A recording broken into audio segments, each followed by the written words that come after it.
안녕하세요. 리턴셀 의원 대표원장 김종현입니다.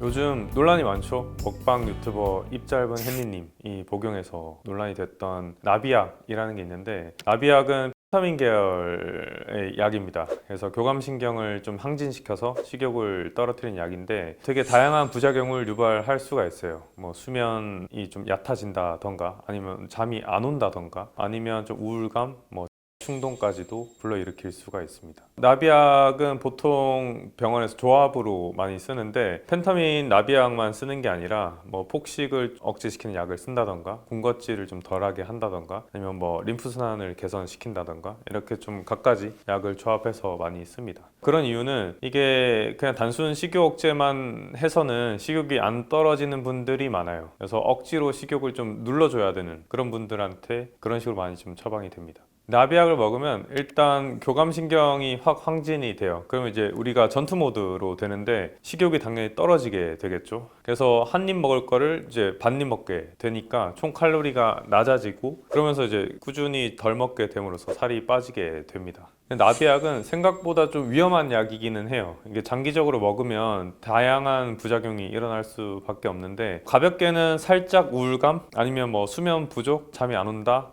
그 정도가 올 수도 있고, 길게 좀 고용량으로 쓰면 이게 자살 충동까지도 일으킬 수도 있습니다. 그리고 환청, 환각 이런 느낌이 들 수도 있어요. 나비약을 먹으면 정신과적인 좀 증상이 생길 수밖에 없어요. 그래서 향정신성 의약품으로 불리는데 뇌에 영향을 주기 때문에 그렇습니다. 그래서 두근거림, 이건 심장이죠. 그리고 불안감, 초조함, 수면 부족 이런 것들이 좀 유발이 돼요. 우울감까지도. 그래서 나비약을 먹을 때는 꼭 의사와 이렇게 주기적인 텀을 가지고 상담을 하면서 진행을 해야 합니다. 그래서 이게 위험한데도 불구하고 나비약을 이제 꾸준히 사람들이 복용하는 이유가 있겠죠. 식욕이 좀 강하게 억제가 되는데, 식욕에는 크게 이제 허기져서 먹는 식욕이랑 그 다음에 군것질이 좀 당겨서 먹는 식욕, 요렇게 두 개가 있어요. 그게 좀 강하게 억제가 됩니다. 근데 문제는 요요가 조금 올 수밖에 없어요. 이게 단순히 대사를 좀 교정해서 살을 빼는 게 아니라 억지로 굶어서 빼는 거기 때문에 기초대사가 이렇게 시간이 지날수록 점점 감소하게 됩니다. 그러면 살이 빠져도 다시 늘게 되겠죠. 그래서 요요가 다른 다이어트 방법보다는 좀 쉽습니다. 보통 병원에서 이제 식욕 억제제용으로 씁니다. 그래서 아까 말씀드렸듯이 좀 다양한 조합으로 식욕을 좀 강력하게 떨어뜨리기 위해서 쓰고요. 그래서 저는 보통 그런 용도로는 쓰지 않고, 다이어트를 할 때 인슐린을 좀 낮추는 식단을 해야 될 필요가 있는데, 그때 덜 먹게 하는 용도가 아니라 음식 종류를 바꾸게 하기 위한 용도로 저용량으로 좀 주로 씁니다. 그래서 나비약이 향정신성 의약품이니까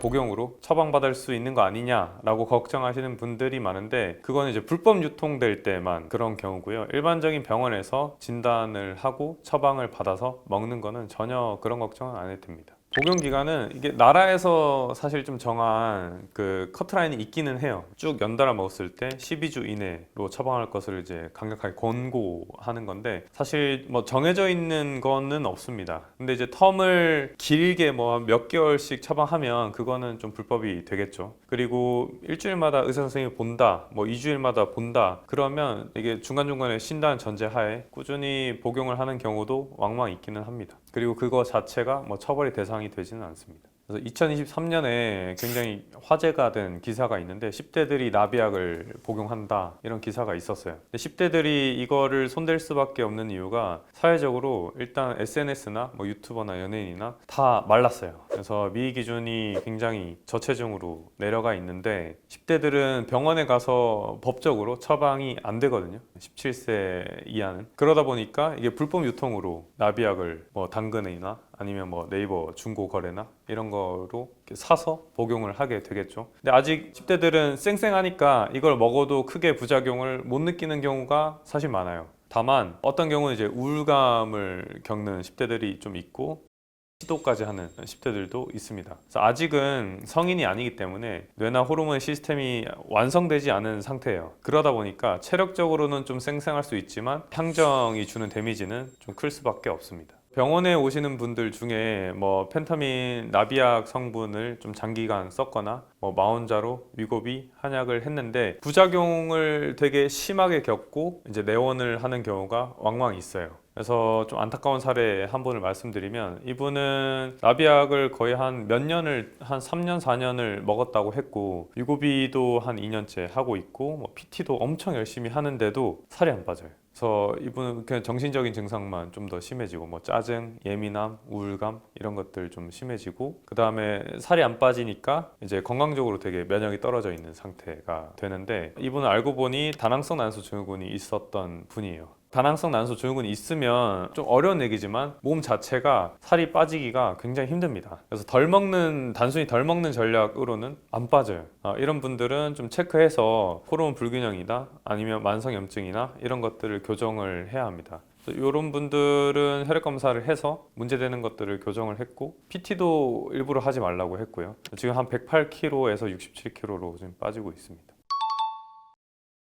그래서 이런 부작용들 때문에 나비약을 먼저 시도해 보는 것보다는 내가 일상에서 좀 바꿀 수 있는 것, 손쉽게 그런 것들 위주로 한번 바꿔봐라 라고 권하고 싶은데요. 일단 첫 번째는 아침 식사입니다. 그래서 아침 식사를 어떤 걸 먹느냐에 따라서 내 하루의 대사 패턴이 완전히 달라지게 되는데, 제일 좋은 거는 일단 아침 안 먹는 게, 공복을 좀 유지하는 게 제일 좋고요. 배 부르게 먹어도 살이 좀 안 찌는, 인슐린을 덜 올리는 음식을 추천드립니다. 그래서 뭐 보통 그냥 계란 후라이 2개 정도를 권하는데, 약간 좀 지루하니까 두부나 뭐 야채나 아니면 소세지도 사실은 괜찮아요. 이게 뭐 단백질 쉐이크나 과일 같은 거 먹는 것보다는 인슐린을 굉장히 천천히 올리는 소세지가 낫습니다. 근데 만약에 아침에 소세지를 먹을 때 이제 되게 다양하잖아요. 뭐 맥스봉도 있고, 그 다음에 편의점에서 파는 것들이 있는데, 그 중에서 이제 탄수화물 비중이 제일 적은 프랑크 소세지가 제일 낫습니다. 그런 것들은 이제 충분히 먹어도 인슐린을 자극하지 않기 때문에 몸이 지방을 쓰는 그 과정이 어느 정도 유지가 잘 됩니다.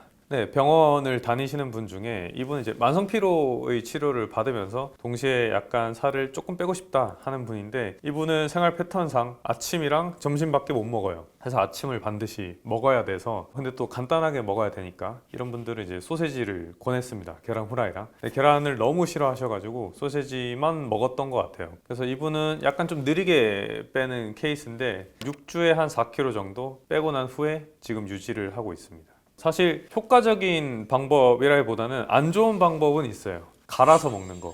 그래서 야채가 좀 좋다고 해서 뭐 당근이나 밤이나 이런 것들 갈아서 드시는 경우가 있거든요. 근데 탄수화물이 약간 좀 있는 것들을 만약에 갈아서 마시게 되면 이건 인슐린 좀 오릅니다. 흡수 속도가 빠르기 때문에. 그러면 아침에 태워져야 할 지방이 잠깐 중단돼 버려요. 그러니까 지방 대사가 끊기게 되는 거죠. 그러면 일반식 드시는 거랑 크게 다르지 않게 됩니다. 소세지를 그래서 몇 개 먹어야 되냐라고 질문할 수가 있는데, 사실 드셔보시면 알겠지만 뭐 3개씩 못 먹지 않나요? 그래서 1개나 한 2개 정도? 좀 더 배고픈 분들 충분히 드셔도 됩니다.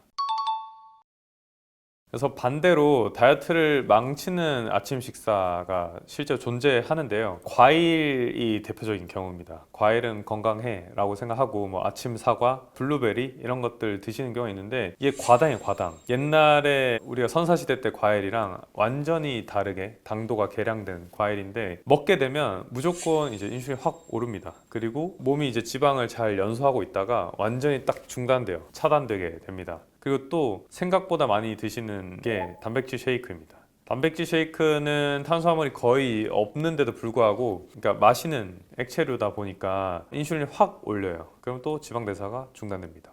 그래서 뭐 보다 건강한 다이어트를 위한 이제 꿀팁을 간단하게 말씀을 드리면, 탄수화물을 내가 먹고 나서 무조건 움직이는 게 좋습니다. 아까 말한 소세지 그런 거 말고 실제로 뭐 면이건 뭐 빵이건 과자건 밥이건 이렇게 탄수화물이 포함된 뭔가를 섭취를 하면 그 직후부터 꽤 많이 그냥 움직이는 게 훨씬 좋습니다. 왜냐면 일단 몸에 들어온 탄수화물은 갈 곳이 정해져 있어요. 근육으로 가거나 간으로 가거나 아니면 지방으로 쌓이거나 이렇게 되는데, 탄수화물 먹고 직후에 많이 움직이면 근육으로 많이 가줍니다. 그러니까 지방으로 잘 안 가는 거죠. 그리고 나서 남는 거 간으로 가고 남는 거 지방으로 가겠죠. 근육으로 많이 보내줄수록 지방이 덜 쌓이게 됩니다. 요건 이제 꿀팁입니다.